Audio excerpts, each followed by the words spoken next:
நாங்கள் வந்து பார்வதி கொஞ்சம் போய் சொன்னாங்க, 100% கொடுத்தாங்கன்னு சொன்னாங்க. அவங்க வந்து 300% கொடுத்தாங்க எனக்கு தெரிஞ்சு.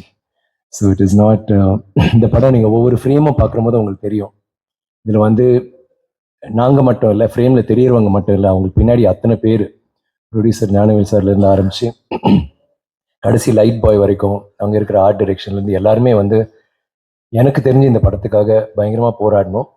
இப்போ வரைக்கும் யுவராஜ் வந்து இந்த பிஆர் ப்ரொமோஷன்ஸ்க்கு வந்து அவர் செய்கிற வரைக்கும் என்னோட டீம் எல்லாருமே வந்து என்னோட அசிஸ்டன்ஸ் எல்லாருமே உயிரை கொடுத்துட்டு இந்த படத்துக்காக பண்ணுறோன்னா, எல்லா படத்துக்கும் நம்மளோட படம் நினச்சி நாங்கள் பண்ணுவோம். ஆனால் இந்த படத்தில் என்னவோ ஒரு மந்திரம் ஒன்று இருந்துச்சு. எல்லாருமே நான் ஏன் லொக்கேஷன் அப்படி சொல்கிறேன் எல்லாருன்னா, இது வந்து ஒரு ஒரு படம்னு வச்சா ஒரு வேனிட்டி, ஒரு கேரவேன் இருக்கும், இல்லைனா ஒரு கொடை இருக்கும், இல்லை சேர்ஸ் இருக்கும். அந்தந்த ஷாட்டுக்கு போயிட்டு ஒரு சீன் இருந்தால் கூட அந்த ஒரு சீனில் வந்து இப்போ நாங்கள் 3 பேர் 4 பேர் நடிக்கிறோன்னா, எங்கள் ஷாட் எடுத்த பிறகு பார்வதியோட ஷாட் எடுப்பாங்க. ஸோ நாங்கள் 3 பேர் போய் அங்கே வந்து அர்த்தம் அடிக்கலாம், இல்லை சும்மா ஃபோனை பார்க்கலாம், எதாவது பண்ணலாம். இல்லை மாளவிகா ஷாட்னா, மாளவிகா பார்வதினா நாங்கள் 2 பேர் உட்காந்து பேசலாம், எங்கேயாவது போய் பேசிட்டு வரலாம். பட் இந்த படத்தில் எப்படின்னா, எல்லா காட்சியுமே ஒரே ஷாட் தான், ஒரு ஷாட்லேயே எடுப்பாங்க. ட்ரினிட்டின்னு ஒரு புது விதமான ஒரு கேமரா செட்டப். அது வந்து ஸ்டெடி கேம் மாதிரி இருக்கும், ஆனால் நம்ம எப்படி வேணாலும் மூவ் பண்ணலாம். ஸோ நாங்கள் மெயின் ஆர்டிஸ்ட் இல்லாமல் ஒரு 200 பேர் எப்பவுமே காட்சியில் இருப்பாங்க. அந்த 200 பேருமே எப்பவுமே உரிமையாக இருக்கணும், எல்லாருமே நல்லா நடிக்கணும், எல்லாருமே அந்த செட்டுலேருந்து அந்த மழை வரதுன்னா மழை சீன்லேருந்து எல்லாருமே கரெக்டாக பண்ணிக்கிட்டே இருக்கணும். ஸோ எப்பவுமே நாங்கள் வந்து போய் உட்காரவே முடியாது. எந்த ஒரு ஷாட்டும் வந்து இந்த ஷாட் முடிஞ்சிச்சின்னு போக முடியாது. ஃபர்ஸ்ட் காலையில் ஆரம்பிச்சு ஒரு 3:30 மணி 4 மணியில் ஆரம்பிச்சு நைட்டு போய் மேக்கப்லாம் எடுக்கிறதுக்குள்ளே மேக்கப் போடுறதே ஒரு 5 மணி நேரம். எங்கள் எல்லாருக்குமே டேட்டூ போடணும், மண் போடணும், கலர் போடணும், எல்லாம் அப்புறம் எடுக்கிறதுக்கு ஒரு 1 மணி நேரம் ஆகும்.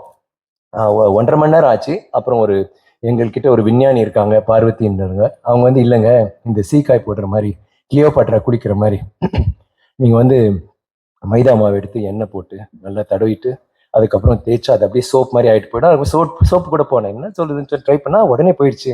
ஆனாலும் ஒரு 1/2 மணி நேரம் ஆகும். But thank you Parvathi for saving a lot of time. அவங்களால எங்கள் எல்லாருக்குமே கொஞ்சம் எக்ஸ்ட்ரா தூக்கம் கிடைச்சிது.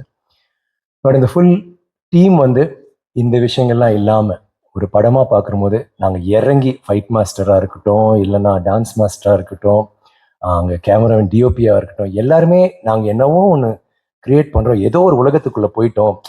ரஞ்சித்துக்கு வந்து இந்த ஒரு பயங்கரமான ஒரு மந்திர உலகம் மாதிரி எங்களை கிரியேட் பண்ணி அங்கே போன பிறகு எல்லாத்தையுமே மறந்துட்டோம். எனக்கு இந்த கோமனம்னா அவ்வளோதான், அங்கே செருப்பு இல்லை, எதுவுமே கிடையாது. ஸோ நார்மலாக இப்போ இந்த மாதிரி ஆடை போட்டிருக்குன்னா நமக்கு ஏதாவது பேடு கீடு போட்டு நம்ம விழுலாம், எந்திரிக்கலாம், முதுக்கு ஒரு பேட் இருக்கும். அங்கே எதுவுமே கிடையாது.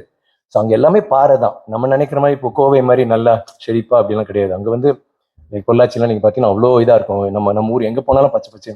அது வந்து கொஞ்சம் காஞ்ச நிலமாவே இருக்கும், ஆனால் மண் இருக்காது, கல் தான் இருக்கும். அது தோண்டி தான் தங்கம் எடுக்கணும். அந்த கல் கரடு முரடுமா இருக்கும். அதில் வந்து முள், பாம்பு, தேள் எல்லாமே இருக்கும். யாருக்குமே நல்ல வேலை பாம்பு கிடையாதுலாம் நடக்கல. பட் எந்த அளவுக்குன்னா, திடீர்னு சொல்லுவாங்க போய் ஒரு பாம்பு கொண்டு வா, ஒரு 2 தேள் கொண்டு வா, கல் எடுப்பாங்க, இல்லை அடுத்த கல் எடுத்தா ஒரு பாம்பு கிடைக்கும், 3 தேள் கொண்டு வந்துடும். அந்த அளவுக்கு ஒரு பயங்கரமான ஒரு இடம். அதுல வந்து போராடி ஒரு படம் பண்ணி, அந்த படம் எப்படின்னா ஒரு உங்களுக்கே முதல் விஷுவல் பார்த்ததுன்னே உங்களுக்கு தெரியும். இது வந்து ஒரு ஃபர்ஸ்ட் உங்களுக்கு ஒரு ஐடியா கிடைச்சிடும். கேஜிஎஃப் சம்மந்தப்பட்ட விஷயம்னா எல்லாருமே யஷ் மாதிரி எனக்கு ஒரு சுருட்டு கொடுத்து, ஒரு கன் எல்லாம் கையில் கொடுத்து, ஒரு போஸ்டர் போட்டு ஃபேன்ஸ்லாம் பண்ணி விட்டாங்க.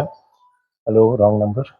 அண்ட் அதுக்கப்புறம் கொஞ்ச நேரத்தில் பார்த்தா அடுத்த போஸ்ட், நாங்கள் வந்து ஒரு போஸ்டர் போட்டோம். அந்த போஸ்ட்டில் பார்த்தா நான் இப்படி இருக்கிறேன், ஐயோ இப்படி இருக்காரு, அப்போனா பயங்கரமான பிரச்சனை போல இருக்கு, அவங்க பயங்கரமாக ப்ராப்ளம்ஸ், ஆப்ரேஷன் பற்றி, அவங்கள வந்து அடிமைத்தனம் இதாதுன்னு சொல்லிட்டு அதை வச்சு ஒரு விஷுவல்ஸ் பண்ணாங்க. திருப்பி அடுத்த டீசர் வரும், என்னடா இதில் பாம்பை பிடிச்சி என்ன பண்ணுறான், திடீர்னு பார்த்தா சண்டை போடுறான், அப்படிலான்ற வரும்போது உங்களுக்கு வந்து வேற ஒரு எண்ணம் தோணுச்சு. அதுக்கப்புறம் ஒவ்வொரு விஷயம் வரும்போது ஒரு சர்ப்ரைஸ் பண்ணிக்கிட்டே தான் இருக்காரு. ஸோ அதான் ரஞ்சித் கிட்ட சொன்னேன், எங்களுக்கே வந்து இப்போ படம் பார்க்குற போது எப்படி இருக்குமோன்னு. ஏன்னா பார்வதி நல்லா வந்து மானிட்டர் பார்க்கவே மாட்டோம். ஸோ அங்கே போய் பார்க்குற போது தான் எங்களுக்கே டப்பிங்கில் ஒரு சில இடத்துல ரீட் அப் பண்ண வேண்டியதாக இருந்துச்சு. அப்போதான் இப்படி இருக்கா, நல்லா இருக்குது அது.